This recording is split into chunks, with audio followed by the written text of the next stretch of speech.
What's up, everybody? It's your favorite Bible reader, Proverbs 31 Mom, and today I want to discuss how I never felt like reading the Bible until I needed to read the Bible. If you're someone that doesn't really like reading or don't really necessarily have time to read the Bible, this message is for you. Number one, the reason I don't always feel like reading the Bible is because I'm just tired. I'm always active. I'm running, I'm mowing the lawns, I'm working out at the gym, I'm chasing after my kids, I'm cleaning up my house. I'm always moving.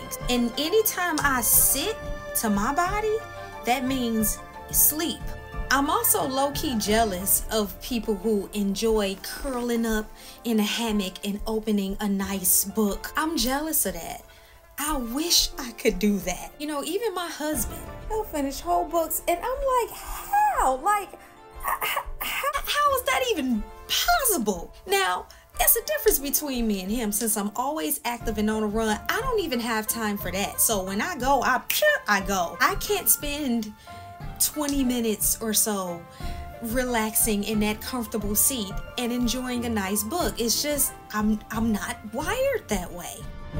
I noticed a change in myself of desiring to read versus needing to read when I needed answers.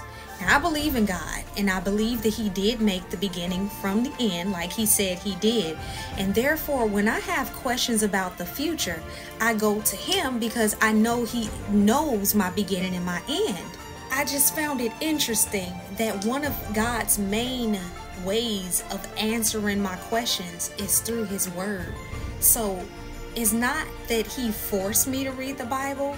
It's just I knew for a fact I can find the answer there, and it didn't make me tired or exhausted searching for God's answer or hearing His voice through His Word. It's kind of like having a conversation with somebody. Even if I'm tired and I'm talking to you and the conversation is good and there's some answers to my question, you got my attention. God has my attention in His Word when I read His Word. Aside from God just knowing the future or the beginning and the end and everything in the middle, I need His encouragement just for day-to-day stuff, to hype me up when I'm feeling down. I need God's strength when I am drained. I need His voice for like direction and clarity and what I need to do next, because my mind goes a million miles a minute. I need Him to slow me down sometimes, and not to slow me down, but to pull me back like a bow and arrow, redirect me, and then He can let me go with clarity with what I need to do in this life. I think the most memorable times where it switched for me from a chore to needing to read God's Word is usually been times in my life where I dealt with the transitioning of a loved one.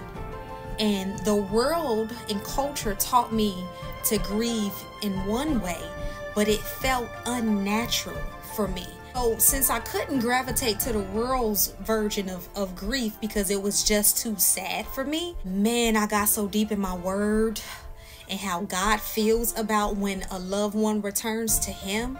His joy for that rained down on me, and it changed my perspective about the one thing that jacks people up. His Word made me appreciate the afterlife.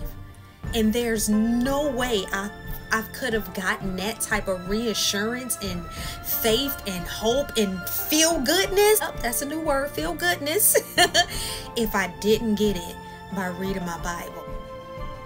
And so now, making a habit out of spending time in my Word and hearing from God comes natural to me, like talking to you. It's no longer a chore any more than taking a shower. Even working out is like I do it because it makes me feel good. And if I don't, I feel lost, I feel confused, I feel incomplete, I feel like something is missing. So that's how I've changed from someone who never felt like reading the Bible to someone who needs to read the Bible.